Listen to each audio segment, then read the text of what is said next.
Hello, we are getting into conflict today. It's all about mediation and how to get rid of bad members of your committee. I'm Jimmy Thompson. I write the Flat Chat column for the Australian Financial Review and I edit the flatchat.com.au website. And I'm Sue Williams, property writer and author. And this is the Flat Chat Wrap.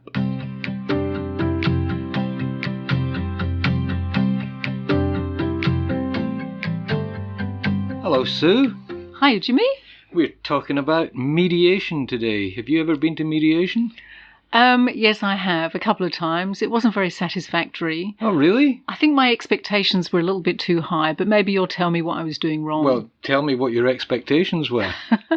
Well, I guess I kind of expected the person in charge of the mediation to listen to both sides and then make a ruling to say that I was right. Right. And that didn't actually happen. Two things there that wouldn't happen.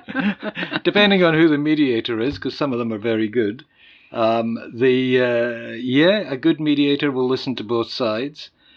A bad mediator just takes sides, and neither of them will issue a ruling. Well, not in New South Wales anyway. No, well, I kind of think if a bad mediator, there'd be good mediator if they took your side.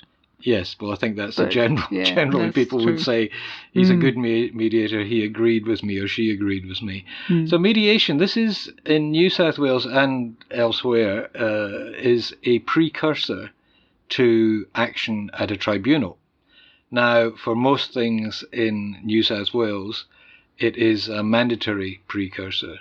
You have to go to mediation if you want to take action at the tribunal. So that's in hope of them finding a solution before it goes on? Yeah, the theory is that you will go in there and chat about it and suddenly go, oh, I've just realised there's a possible compromise here. Yeah, it's compromise. Everybody gives a bit and everybody gains a bit. That's in New South Wales. Other states have different systems.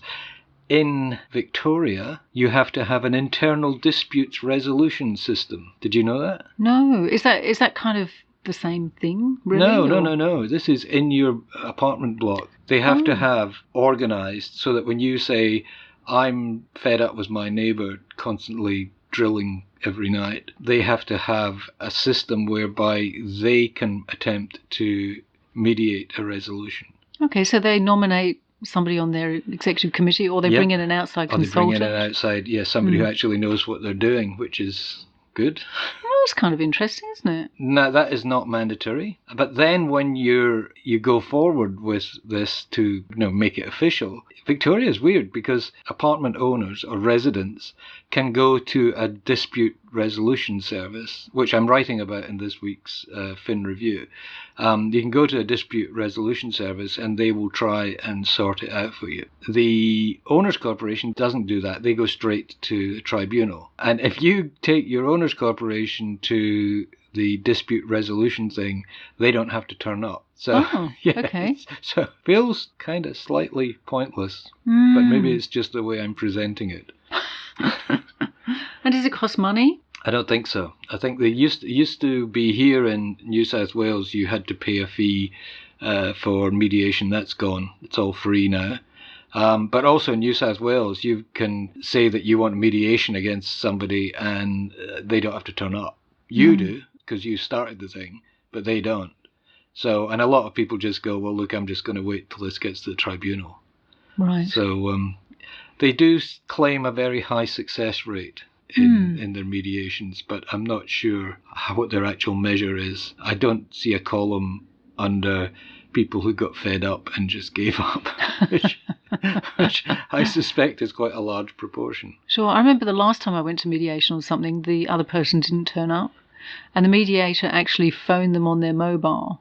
Right. And the person really didn't want to have anything to do with it, but the mediator was so insistent that in the end, he was driving his car and he was in Melbourne, and it was a Sydney dispute, and the mediator made him pull over and did the mediation by phone while he was sitting by the side of a road, which wasn't terribly satisfactory, and I could hear him getting more and more annoyed. But in the end, he kind of agreed to lots of compromises, and I think it was purely because all this traffic was whizzing past him and he was late for an appointment, and he just kind of thought, I can't be bothered to continue this. It's all a matter of timing then. Yes.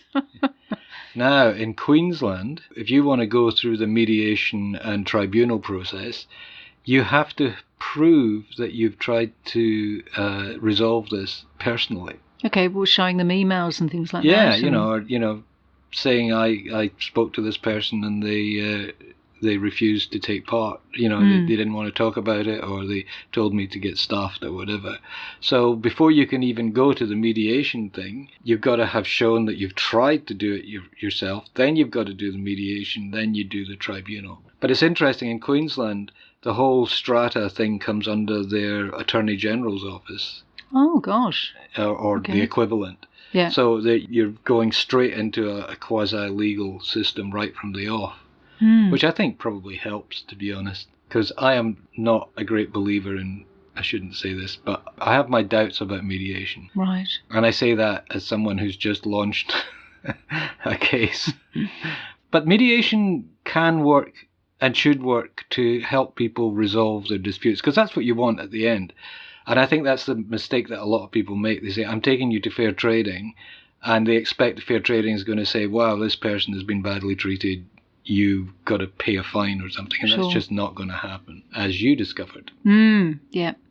I guess it's good to be able to solve something at mediation, because then you're not actually paying big sums of money, and it doesn't allow the dispute to drag on, and both sides become really, angry and bitter and, kind of sour, really. So maybe it's good to actually nip it in the bud earlier with mediation if it works. Do you think there's a cathartic element to going to mediation, like you get to get it all off your chest and the other person is forced to listen?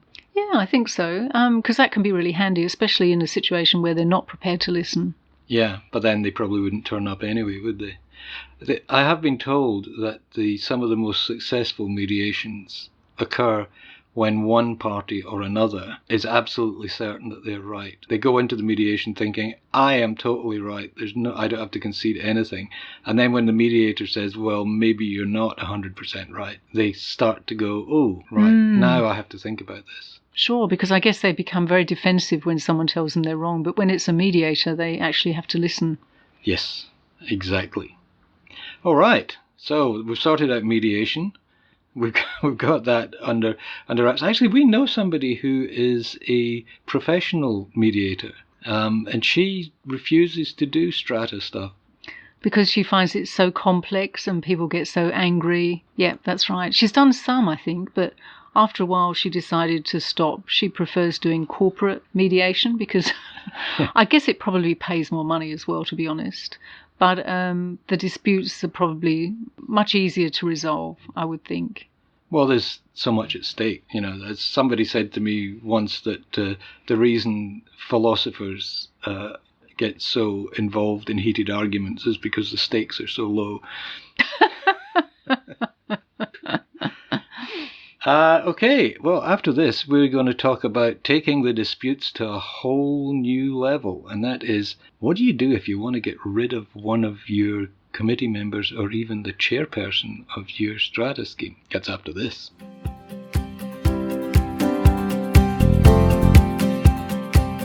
Okay, we're back. Now, just imagine that you're in a scheme where you've got a despotic, neurotic, psychotic chairperson and you want to get rid of them. How do you do it? Do you know, Sue? Well, you can organise a coup.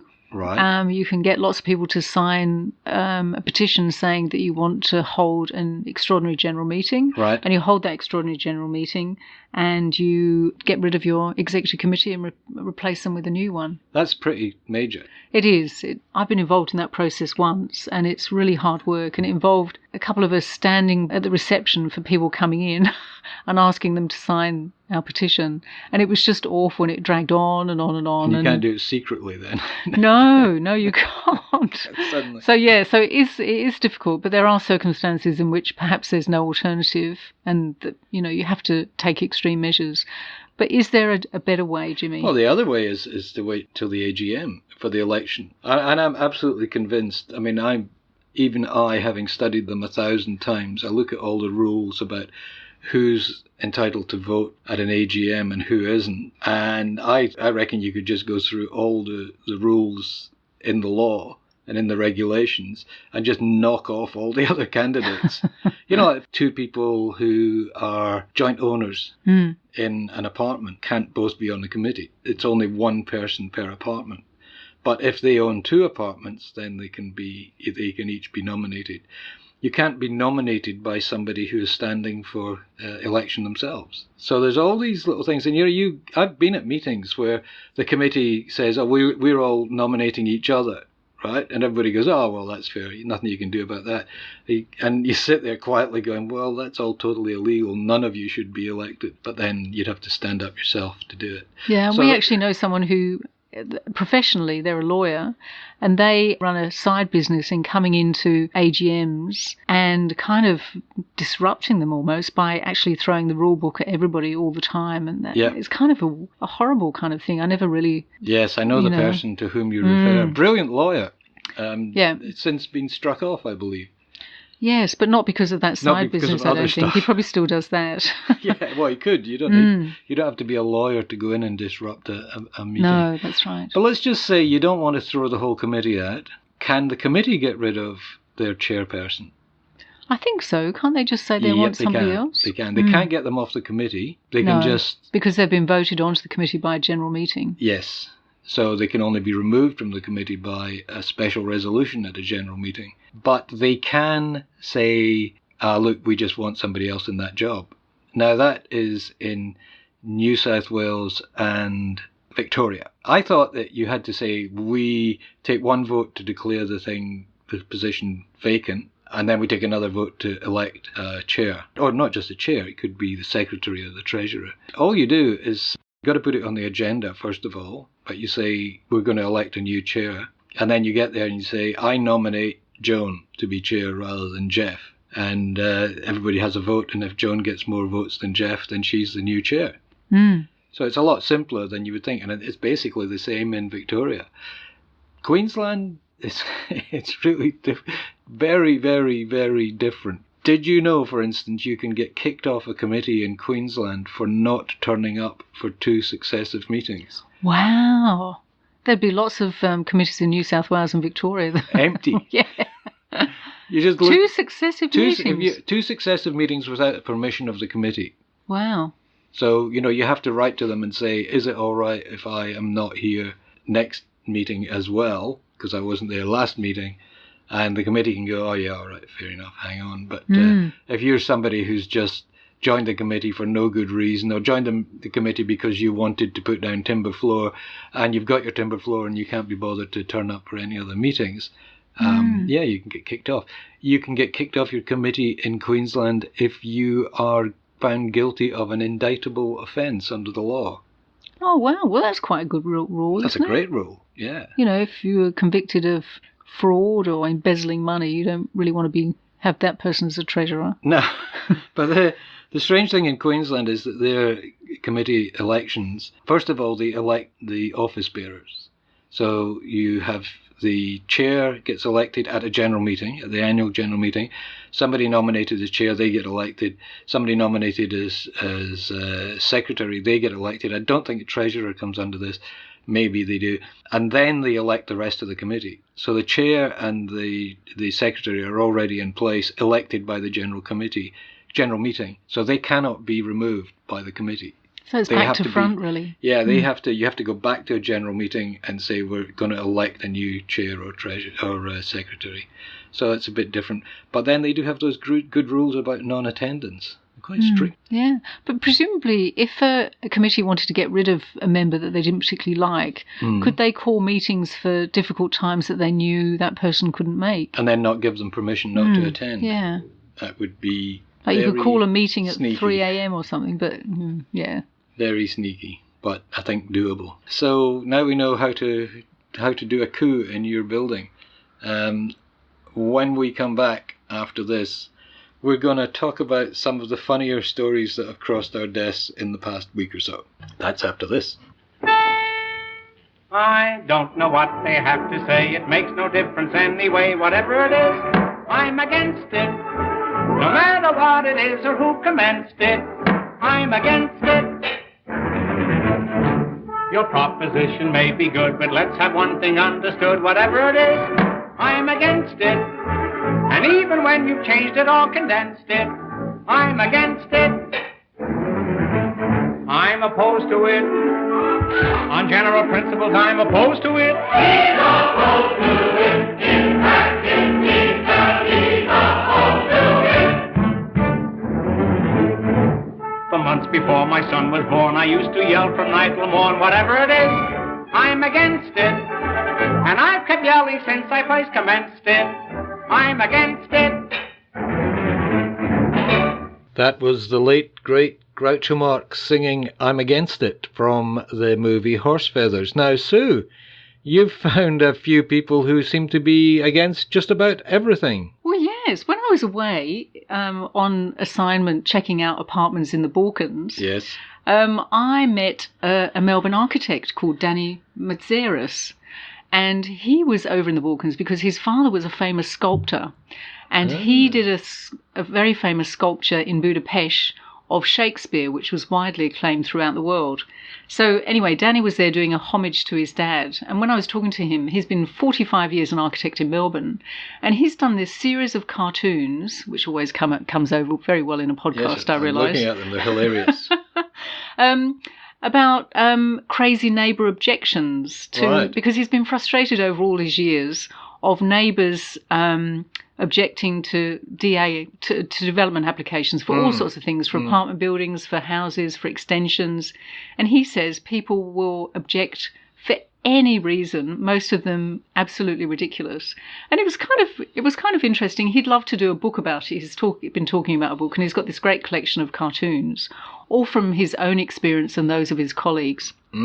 He kind of says that it's just that when neighbourhood disputes come up, or when, someone lives in an apartment and somebody next door wants to do some work, it brings out the absolute worst in people, this torrid emotions, kind of territorial. Which brings us back to what we were talking about earlier about mediation and getting rid of your chairman. Yeah. Yes, absolutely. And it was things like a woman he knew once objected very strongly to an extension that he was trying to design for one of her neighbours. And she objected in every single way she could possibly think of to this building. And he didn't understand why, because there seemed to be no basis for them whatsoever. And he finally found out it was because she had this lover, and she wanted her lover to move into that building. All right. She wanted the person to become so frustrated they'd sell, and she wanted to move her lover in, so he was just handy next door. Wow. So she could sneak out while maybe her husband was asleep or something. I don't know. Yeah. And another neighbour objected to a television aerial on a building being slightly over into their airspace, and basically said the reason for his objection was that birds were scared to fly over them. Right. Birds were scared by the aerial. That's right, yes. Wow. And a neighbour excavated to the boundary line 1.5 metres deep without any waterproofing, and then objected to his neighbour's extension, saying that had caused damp in his house, not his own building stupidity. And somebody else objected to a building, saying that she'd be able to see it when standing in her bath. Now, how often do you stand in your bath? I don't stand in my bath too often, ever. Really. Yes, exactly. So it was actually really interesting, some of these cartoons he had. A neighbour claimed that every single piece of gardening that her neighbour did had to be subject to a gardening permit. Wow. And he said, look, obviously some people, have a reason to object, but for every one sensible objection, there are often 50 baseless objections, and he reckons we're becoming a nation of whingers. All right, NIMBYs. Well, yeah, I guess so. Well, can you have NIMBYs in apartments? Because you don't have backyards. Well, no, that's right, but maybe it's not in my balcony space aerial. Balcony something beginning with Y. And he reckons that people are objecting more and more. And it's because they're frustrated and there's so much more development going on, and they feel really disempowered by the processes that are available to them. And I'm sure there's something in that too. Yeah, you just reminded me of a couple of stories I heard very, very early in our careers as writers about strata. One of them was about a person who objected to their neighbour placing an African witchcraft mask in their window facing out onto their garden. So every time they looked up this window, they were getting the evil eye from this African mask. And the person who put the mask there said, well, they shouldn't be looking in my window. Oh, touché. Yeah. I don't know how that was resolved. And there was another one about, there was a woman who went to fair trading to have the person upstairs to ask them to urinate on the edge of the toilet bowl rather than directly into the water, because their bathroom was above her bedroom and it woke her up at night. Oh, no. That would be awful, wouldn't it? Yeah, and I think fair trading declined to make an order because they weren't prepared to send anyone to check whether it was being done or not. Oh, no, that would drive me mad too. That would be horrendous. Yes. Some other neighbours objected to an apartment building going up on a empty block of land because it would ruin their shortcut to the beach. Oh. Well, there was that case in the Central Coast recently where somebody had built a house with beach access, which he thought he was entitled to, and then discovered that the beach front or the area belonged to somebody else who fenced it off. So he had this house with no access to the house, no legal access to the house. The road at the back was blocked off and the road at the front was blocked off. There was no way he could get to his house. Wow, except by helicopter. Well, yeah. And of course the value of the house, you can plummeted. imagine. Yeah. So how was that resolved in the end? I have no idea. No. Maybe they moved the house. Wow. Well, usually these things are resolved by the application of large sums of money. Yes. Buying a right of way. You know, you're over a barrel. Somebody knows that your house is going to be worthless unless they allow you to create a path to the beach or to the main road. Sure, and they say nothing all the time you're building it to wait till the moment to strike. Yeah, we had a case near here. There was a back lane round the back of some houses, which had been the old night soil lane, and where the night soil collector would come at night to empty the buckets, and of course long unused for that purpose, but it belonged to one house, and the owner of the house was frustrated that people were using that laneway to drive to park the cars in their own backyards, and he would put gates up and padlocks would be broken, people would just keep using it. So he put in an application for an apartment block, which was about 3 meters wide and very tall and thin. To block it off. Basically to force the people in the houses to come and buy a share of the access way off them, which is what happened. This is what we've become, isn't it, really? Yeah. Yeah, we're terrible people in apartments. All right. Well, thank you very much for that, Sue. That was short and sweet and fun and interesting. There's always something going on in Flat Chat, so we'll keep you up to date here on the Flat Chat Wrap. Thanks, Jimmy. I don't know what they have to say. It makes no difference anyway. Whatever it is, I'm against it. No matter what it is or who commenced it, I'm against it.